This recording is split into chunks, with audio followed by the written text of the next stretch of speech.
show is Divinity Roxx, coming to you live from ECC on Vibe.com. Got a distinction of being the musical director for one of the biggest artists in the game. Absolutely. How'd you get the gig? Man, I got the gig because God wanted me to be there. I had to be there. Amen. You know what I mean? I auditioned against my will. I auditioned and I got it. I couldn't believe I got it. Like, I wasn't even trying to get it. So that was a key for me in like about my life. I have to try not to get stuff in order to get it. But it was beautiful. It was amazing. I didn't go into it like trying to be the music director at all. I just wanted to be the bass player. And you know, the gig with Beyonce was my first real bass gig. You know, like being somebody's bass player. Because I had been doing my artistry thing for so long. Actually, right before the Beyonce gig, I did this television show called Music Road, where I was performing with my band, Tony Royston Jr., who's actually now playing behind Jay-Z, and I saw them last night. Right. Tony Royston back there doing his thing. He played this television show with me back in the day that aired like on PBS or something about, you know, young people doing alternative style music. Could you talk about the concept behind the Boxx experience? The Boxx experience, I always say, is the ultimate mashup between rock and hip-hop. Okay. It is the ultimate expression of Divinity Roxx. It's the rah-rah part of Divinity Roxx. It is the part that just has to just be all rah, balls to the wall, like, I don't give a fuck, you know, because sometimes I'm like that. I'm like that a lot, you know? And so this EP is expressing that part of myself to the world because I got to get it out. I always say I have like 7 personalities, and you see about 6 of them on this record. so it's fun, you know. It's just I play with a lot of great musicians. Carlos McSwain played drums on it. He tours with Snoop Dogg, really great guy.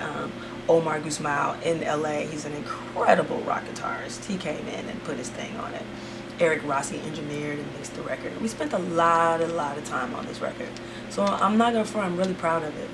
And I want people to listen to it with open ears, open heart. These songs have been inside of me for a long time, you know. So finally getting them out and being done with that is good. It's taken a long time to make it happen. A lot of things have happened in between.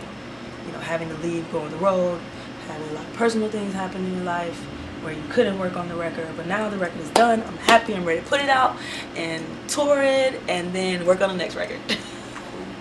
Because those songs are bubbling now. Right. And it's like coming out the throat. And just, absolutely.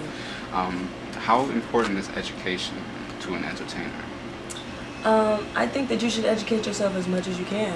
You know, I had the privilege of sitting down with Nona Hendryx the other day.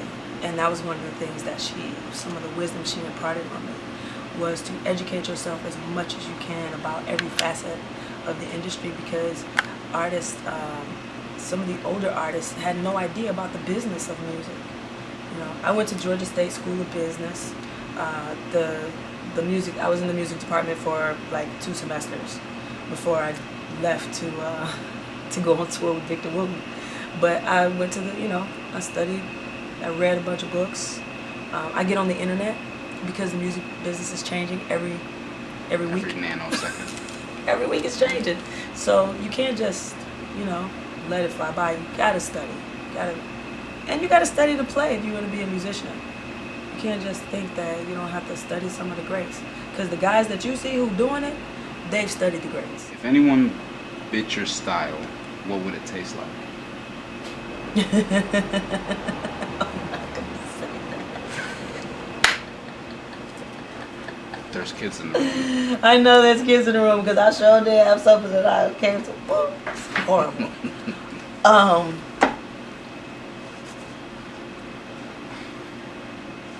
What would it taste like? It would taste like cheese, grits, and eggs, and fucking biscuits and butter and jelly all mixed up into one, I guess. But I had something else I was gonna say first.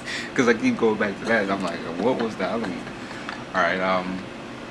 If you could convince the legendary Roots crew, Leonard Hubbard, to come out of retirement, what would you say? We need you, bruh.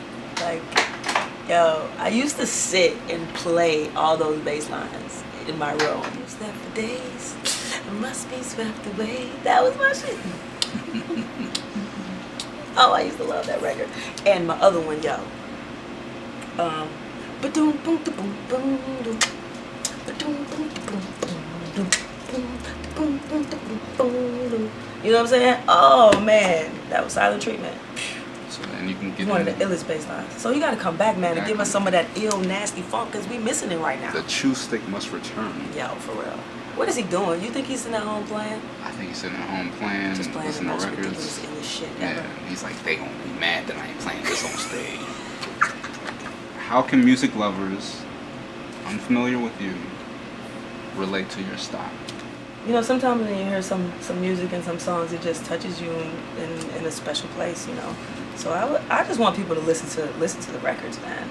However you relate to it is on you. I can't tell you how to relate to me, or, you know. I just say listen to it, vibe with it, but play it late at night when you just feel wild and crazy, you know what I'm saying? Don't play it when you like want to be all cooled out, because it ain't just cool out. It's like, yo, let me get amped, let me get hyped, I'm getting ready to go out, I'm getting ready to smash, I want to cry, I want to rage, and this is what I, you know. So it has to be that type of vibe to listen to this right here. It's almost like every time I would listen to System of a Down, you know, yo, I would get crazy. Yeah. I used to put System of a Down on right before a show, and then it'd just be like, wake up, wake up, you know. I'd be ready to rock after listening to that, yo. So if you're ready to rock, then it's time to listen to the record.